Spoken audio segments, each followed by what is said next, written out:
บายดีท่านผู้ชมเนาะเมื่อนี้บ่าวสกิกก็มีโอกาสมาเยี่ยมยามทำข่าวเซาลีเนาะหลังจากที่ว่าเรื่องราวที่เกิดขึ้นคือท่านผู้ชมได้หูได้เห็นเนาะบ่าวสกิกก็สิบ่ได้บรรยายเติมเนาะแล้วก็สิรู้สึกเสียใจเนาะกับสิ่งที่มันเกิดขึ้นโอ้ยบ่ได้เด้โทรมา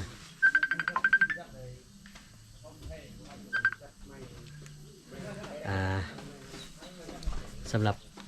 ตอนเหตุการณ์ที่เกิดขึ้นเนาะบ่าวสุจิกก็ยังอยู่โรงพยาบาลเนาะก็บ่มีโอกาสได้มาเยี่ยมยามเซาลีหลังจากนั้นมาก็บ่าวสุจิกก็ยุ่งเรื่องแลนเอกสารเรื่องแลนเอกสารเด้แล้วก็เรื่องน้องสาวบ่าวสุจิกเด้ฮัลโหลแม่ฮัลโหลโอ้ลูกค้าเวียกหน่อยหนึงแม่มียังบ่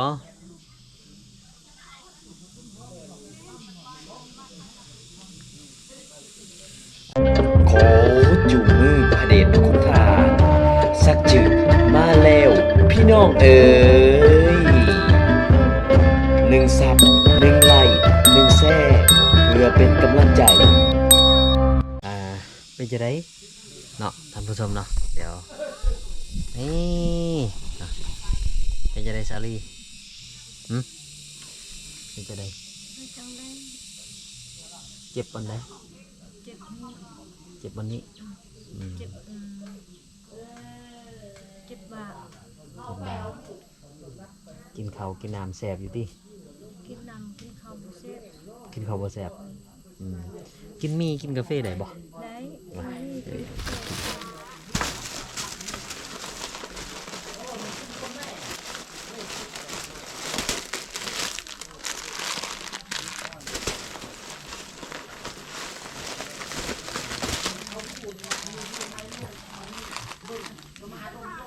เรียกนักบ่ได้เลยเนาะ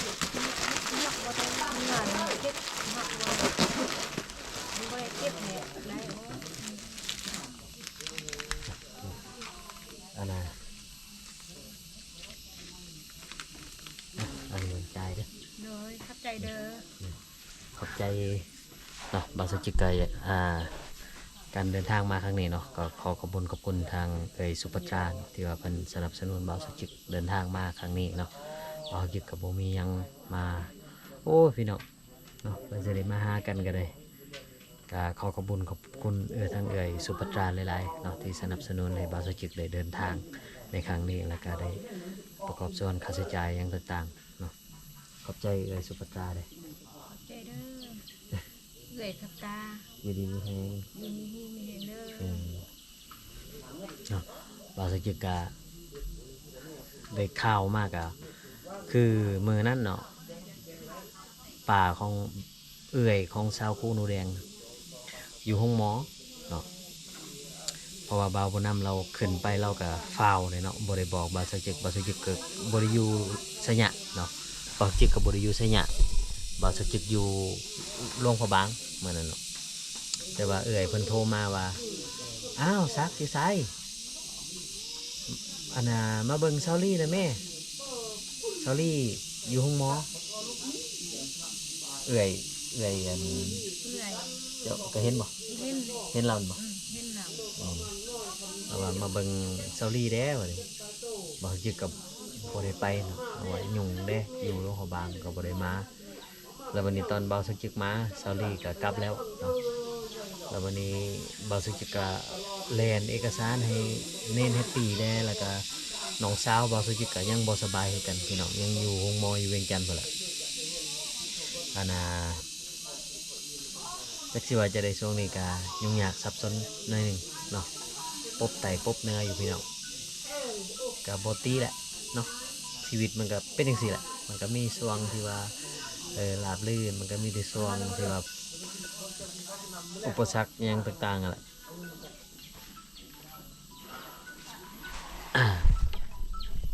ซอรี่ยังกินยาอยู่บ่กินยากินข้าวกินยากินข้าวแล้วก็กินยาน้องเจ็บอยู่ไสเด้เจ็บอยู่นี่เจ็บโอ้เอามีดผักยาหันมีดเขาแก้มติมือขึ้นนี่เขาแก้ม แล้วเอื้อยอ้ายหันกูนอนกับเอื้อยอีนกกูนอนหมดแล้วแก้มผ้าที่เมื่อคืนเนี่ยนักใส่ไอ้นัก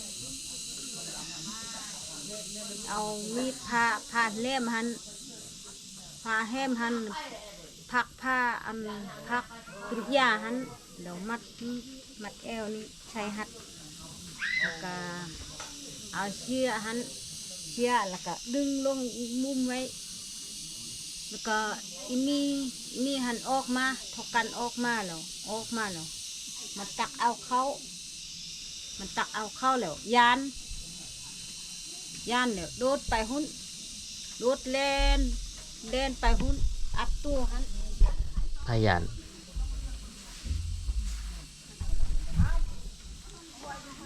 นั่งไหม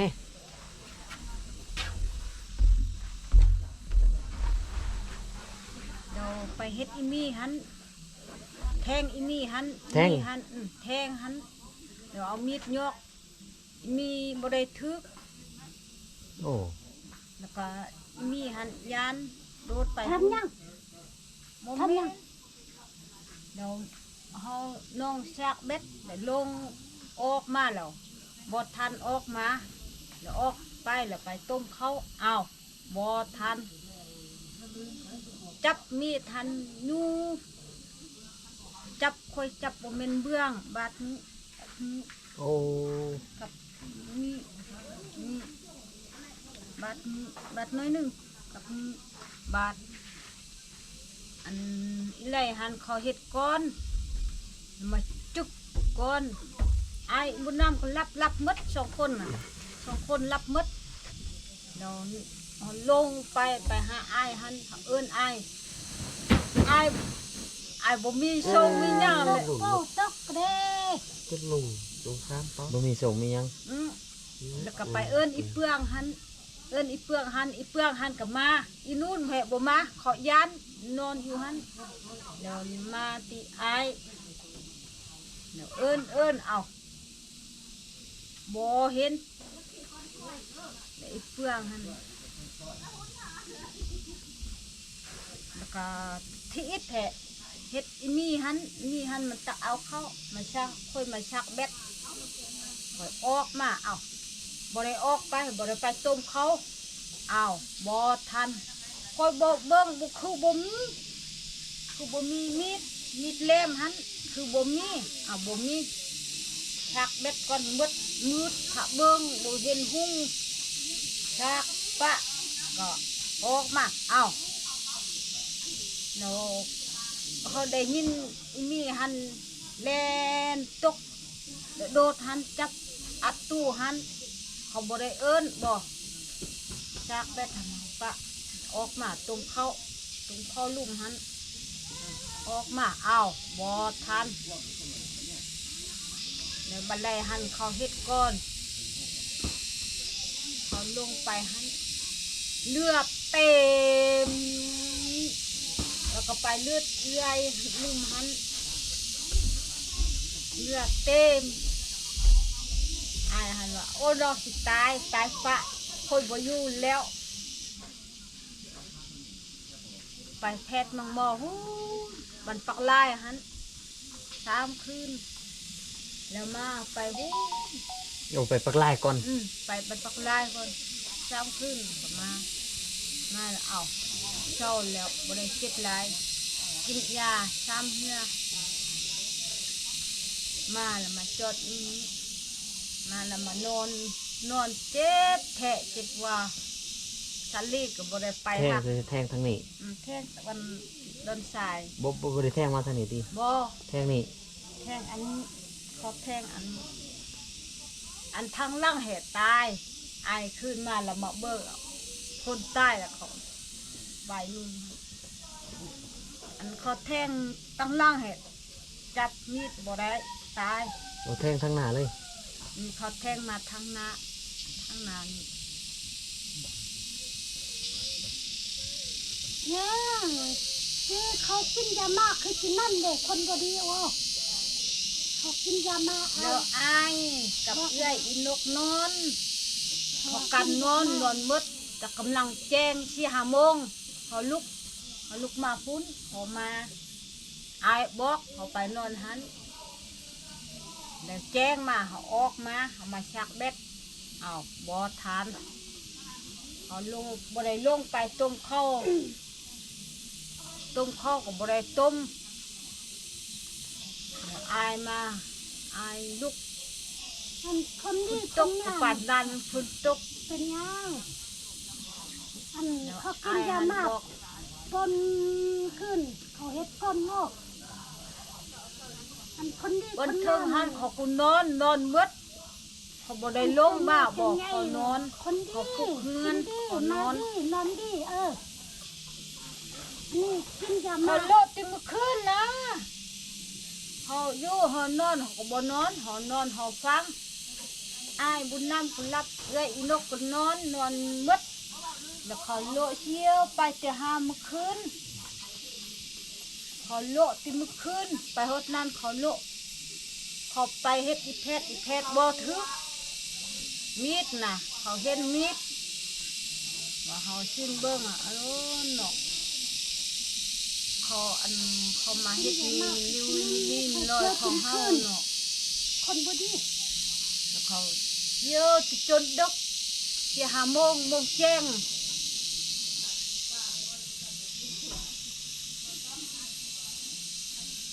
ตุนวัดเขาคนนอนบนเทิงหันอายโทษที่อันตักพิอิฐทันเขาโทษตุนวัดเขาบ่ได้ลงมาเลือดเต็มเขาลงไปให้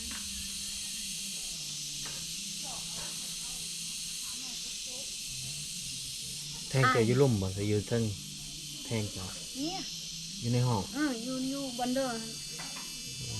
อันเขาอัดตู้เหตุตายก่อนเฮา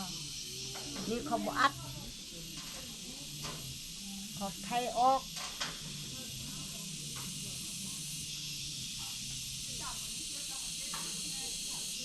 อายบอกว่าคนชั่วคนบ่ดีเนาะคนชั่ว คือไอ้บอกคืนว่าเคยเฮ็ดคนอันนี้อันนั้นนี่คนบดี ยัง ค บ่ น ได้ ดี ดู คน ดี งามใช่ คนชั่วอายบอกไปวันต้มข้าวก็ไปช่วงอีแก่นหันก็แบนทิมหันแอบหันเขาเห็นเขาบ่อยู่เขาไปเฮ็ดเยียกแล้วบันไดหันก็ด่าซุมือเขามาแล้วก็ด่าช่องเหือตีช่องเหือหักเขาบ่เฮ็ดบ่ได้เจ็บสิ่งสิบ่ได้เจ็บบ่ได้หกเนี่ยเอื้อยมาเขาบอกว่าอีพาอายมาก่อนเขาบอกช่องเหือเจ็บเทื่อเขาเจ็บเขาบ่ได้บอก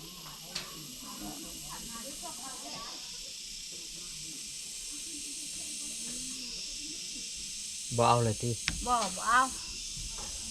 อายบอกบ่เอาเขาแทงเฮ็ดเงี้ยบ่เอาทิมเลยสักเลยบ่เอาบ่ได้กลับคืนมาบอก บ่ได้กลับคืนเลยบ่ บอกอายบอกเอื้อยอินุกก็บอกอันตีเงี้ยเฮ็ดเงี้ยบ่เอาทิมเลยบ่ได้กลับคืนมาบอกยันย้ำเฮ็ดบ่แม่นผู้หญิงไปเฮ็ดบ่แม่นพี่ชายเขาเฮ็ดก่อนยันย้ำสิเฮ็ดคน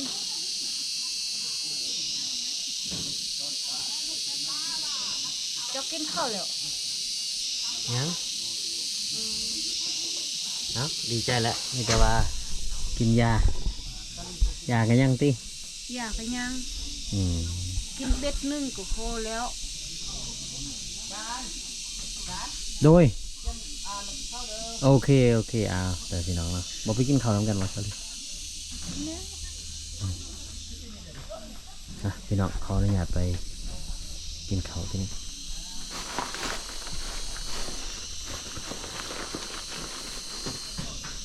เดี๋ยวอันลูกกินข้าวเด้อเดี๋ยวลูกมีหยังให้ คน เดี๋ยวสิเอา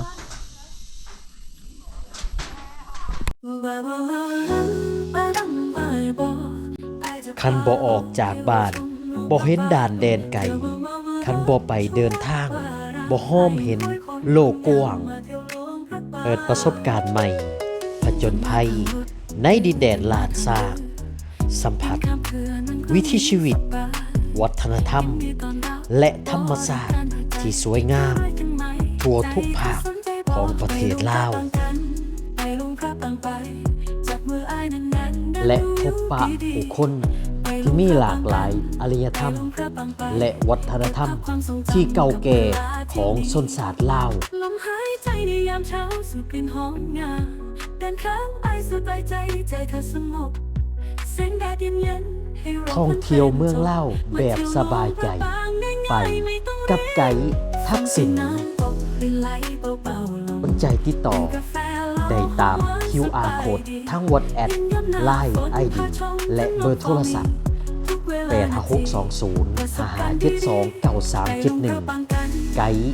คุณภาพและผู้มีประสบการณ์หลายกว่า 10 ปี ไปลงพระปางกันไปลงพระปางไปเก็บภาพความทรงจำกับเวลาที่มี